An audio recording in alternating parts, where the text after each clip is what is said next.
Hey everybody, JJ here, Bull to the Bust. It is Tuesday, August 18th, 2020. Just wanted to bring you some articles that I located today, just looking through a lot of different indicators that show us the true direction of this economy. We've got homeless people in New York occupying hundreds of hotels, Social Security on pace to run out, and they're warning people right now to not expect your full Social Security payout. It's going to get slashed. 250,000 people in Las Vegas could face eviction next month. And also stimulus was fueling consumer spending, and Walmart is reporting that spending dropped as soon as stimulus checks ran out. So start here with this article. This is out of the Daily Mail out of the UK. This will bankrupt the city. Nearly 20% of New York's hotels are being used to house 13,000 homeless people for more than $2 million a night. Right? Again, isn't it amazing that we live in a country that has unlimited money to prop up Wall Street, to prop up the too big to fail financial institutions, trillions in war and what they call defense spending over the past decade, but yet we don't have some extra buildings to house the homeless unless there's a pandemic. The only reason these hotels are being used right now is because no one's staying in hotels, or the traffic has been cut down drastically, and also a lot of the homeless shelters had big outbreaks of the virus. But it's reported right here, 139 out of New York City's 700 hotels are being used to house homeless people. A source here mentioned in this article said it was costing $175 per person per night.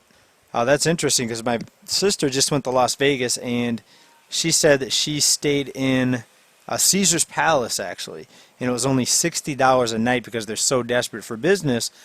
Many hotels had to drop their prices, and they're saying here $175 a night was the average to house a homeless person in New York.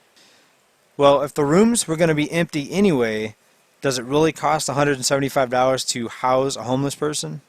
Right, see what I'm getting at here? Sure, there's upkeep with the building, but the upkeep of the building is going to exist even if some of the units are empty. Now, I can see that there will be extra maids and cleaners that have to follow up. I'm sure there might be some messes left behind, let's put it that way. But that's true with anybody that stays at a hotel. People are sloppy. People are sloppy, not just homeless people. TheStreet.com, hotel bailouts at taxpayer expense are coming, and the Street is highlighting a Mish Talk article here, and it has a nice chart, and it shows you the delinquency rate for different types of commercial real estate. And if we look at lodging, we see that is the biggest area, nearly 1 in 4. You know, isn't it interesting that when we see entire industries that have to be bailed out, they're always saying, oh, it's the taxpayers are going to be on the hook for this.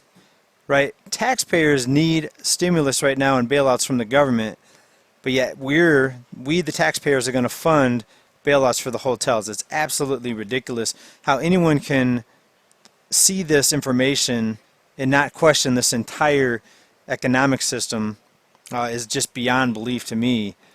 But most people simply do not care to pay attention. They never question the official narrative, but all you have to do is look a little bit into it, spend a little bit of time researching, and what you come up with doesn't make any sense. How is a broke and indebted consumer slash taxpayer going to bail out the hotel industry? Well, we're not. It's going to be more debt, and they're saying that the debt is going to be eventually paid off by the taxpayer. It is impossible how anyone still believes this, that this economic system is going to be solvent for much longer. Again, is beyond belief. I can't believe how more people are not outraged and questioning this. Also, utility bills are jumping for most people this summer. This is a heat wave that has never been experienced before like this in the United States. And this was authored by Michael Snyder via the American Dream blog. And it says here, as many as 52 million people remain under heat alerts in the West on Monday. Some could see temperatures between 110 and 130 degrees. That's true. I got a text from my friend in Phoenix, 116 degrees. This article continues, the heat is expected to last throughout the week, possibly setting more than 100 new daily record highs. We just talked about maybe a week or two ago how people weren't even able to afford their utility bills. They have to get forbearance on their utility bills, and it's leading many people to ask, well, now are the utility companies going to need a bailout? And yes, it's something else that they are going to say the taxpayers have to pay for.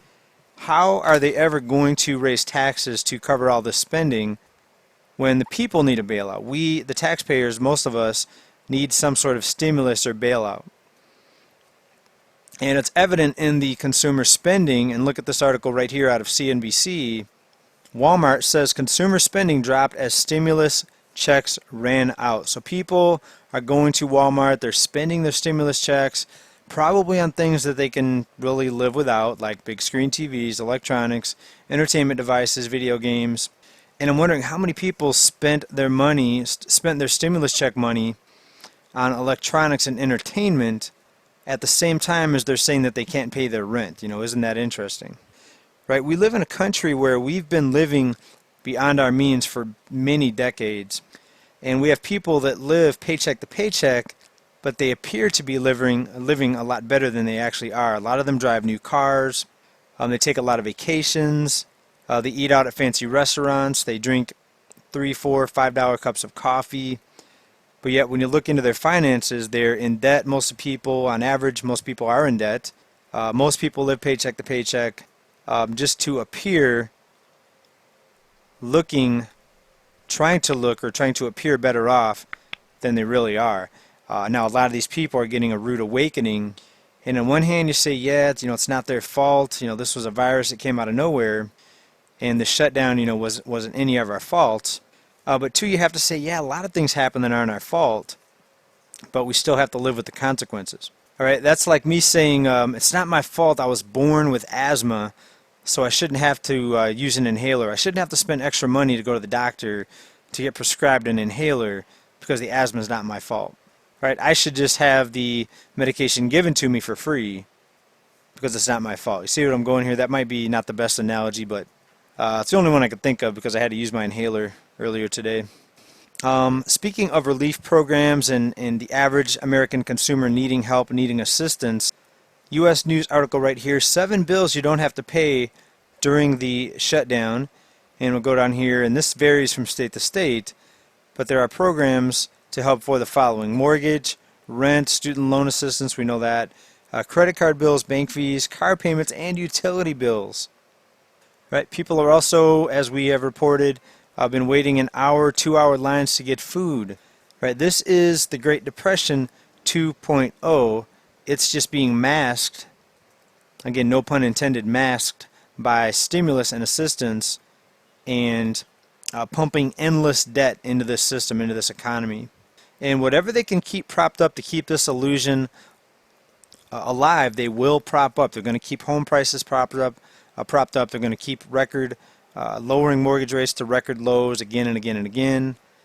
They're going to keep the stock market propped up because the stock market is something that 1 in 3 workers are invested in through their 401ks. And also pension funds are heavily dependent on an ever-rising stock market. Right? So this is not going to last forever. There are agendas behind the scenes happening here. The stimulus, the bailouts, it's not going to be endless. They have endless amounts of money they can throw at this because this currency is not backed by anything. But believe me, this is not going to last forever. There's reasons why they're trying so hard to keep this propped up right now. And we may be looking at just a few more months until their reason is no longer a reason. And then it could be big trouble for a lot of people. But I think most of you out there understand this. You're prepared. Like we've been preparing here on this channel for over 2 years. I've been warning you about this, that too many people are dependent on handouts and government assistance. Not enough people are self-sufficient. They're not independent. They're dependent versus being independent. And you have to ask, if this was done by design, and if this rug was being pulled out from everyone on purpose to bring in a new authoritative control over the now dependent population.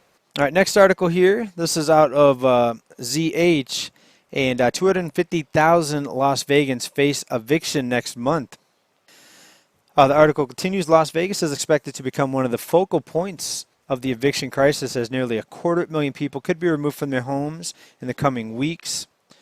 And that is a report out of AP News, which also cited a Las Vegas Review-Journal report about a perfect storm of factors in Clark County, including high unemployment, high percentage of renters, collapsed travel and tourism industry, expiration of the state's eviction moratorium, and the end of federal employment benefits could result in an eviction wave beginning as early as next month. So in September, are we going to see hundreds of thousands of people in Las Vegas being evicted and having to find a place to live, or maybe ending up under a bridge somewhere, or in a tent, or in an alley, or maybe in a vacant hotel?